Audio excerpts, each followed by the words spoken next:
সন্ত্রাস চাঁদাবাজির বিরুদ্ধে সবাইকে রুখে দাঁড়ানোর আহ্বান জানিয়েছেন এনসিপি নেতারা। একই সাথে নির্বাচন কমিশনের ভূমিকা নিয়েও প্রশ্ন তুলেছেন তারা। বলেছেন এদের মাধ্যমে গ্রহণযোগ্য নির্বাচন সম্ভব নয়। ভোলা ও বরিশালের পথসভায় এসব মন্তব্য করেন এনসিপি নেতারা। 15তম দিনে ভোলায় জুলাই পদযাত্রা করেছে এনসিপি, পরে পথসভা করে ভোলা প্রেসক্লাব চত্বরে।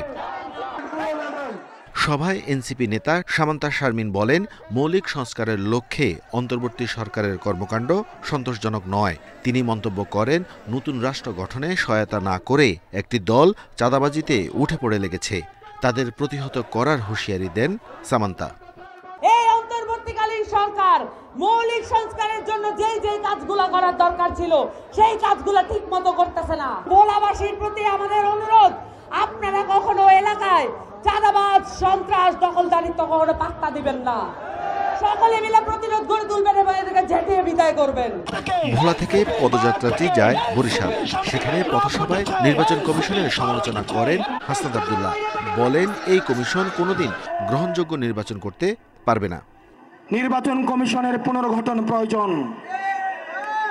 এই সিলেক্টিভ নির্বাচন কমিশন দিয়ে গ্রহণযোগ্য নির্বাচন কোনোদিনও সম্ভব না।